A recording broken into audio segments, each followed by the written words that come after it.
8.2% இருந்த நாம் தமிழர் கட்சியோட ஓட்டு எண்ணிக்கை 4% குறைஞ்ச பிறகு திரு சீமான் அவர்கள் நடிகர்களை நம்பின கூட்டம் நல்ல தலைவர்களை நம்புறது இல்லைன்னு சொல்லிட்டு இருந்து இப்போ திரு சீமான் அவர்கள் சிவகார்த்திகேயன் அவர்களோட சேயோன் படத்தில் நடிக்க போகிறாரு அப்படின்ற ஒரு தகவல் வந்திருக்கு.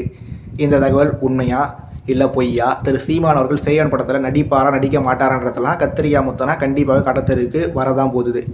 திரு சீமான் அவர்கள் இதுக்கு முன்னாடியும் பல படங்களில் நடிச்சிருக்காரு. இதன் பிறகு திரு சீமான் அவர்கள் பல படங்கள் நடிக்கலாம்.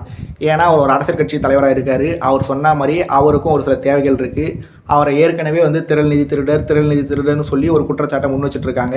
அப்படிலாம் இருக்கிறதுனால அவர் தேவைகளுக்காக அவருக்கு விருப்பப்பட்ட கதைகளை தன்னோட கருத்தை முன்வைக்கிற வாய்ப்பு கிடைக்கும் போது அந்த கதைகளை திரு சீமான் அவர்கள் தொடர்ச்சியாக தேர்ந்தெடுத்து நடிச்சுட்டு தான் வராரு. அதே மாதிரி தான் கடைசி அவர் LIK எனும் லவ் இன்சூரன்ஸ் கம்பெனி படத்துலையும் நடிச்சிருந்தார்.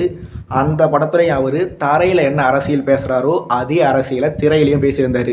ஆனால் நான் என்னோட பழைய காணொலிகளில் பேசியிருந்த மாதிரியே திரு சீமான் அவர்கள் கண்டிப்பாகவே LIK படத்தில் நடிக்கிறத தவிர்த்து இருக்கலாம். ஆனால் நடிச்சிட்டாரு. படம் வெளியாயிடுச்சு. படம் பெரிய அளவு போகலை. அந்த படத்தை பார்த்துட்டு அந்த படத்தில் திரு சீமான் அவர்கள் நடிப்பை வச்சுக்கிட்டுமே திரு சீமான் அவர்களை பல பேர் கேலி பண்ணியிருந்தாங்க, கிண்டல் பண்ணியிருந்தாங்க. அது எல்லாமே கடந்த காலம்.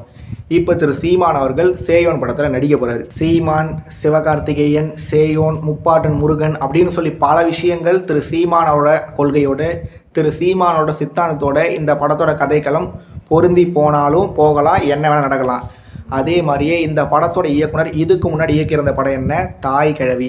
அந்த படத்தில் ஒரு காட்சி வந்திருக்கும். அது என்ன காட்சி?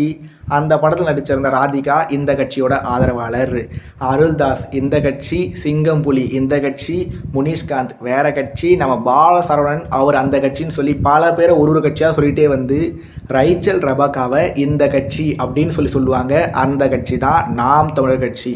அப்படி இருக்கிறதுனால சேயோன் படத்தோட இயக்குனருக்கும் நாம் தமிழ் கட்சி மேலே ஒரு பற்று இருந்தாலும் இருக்கலாம்.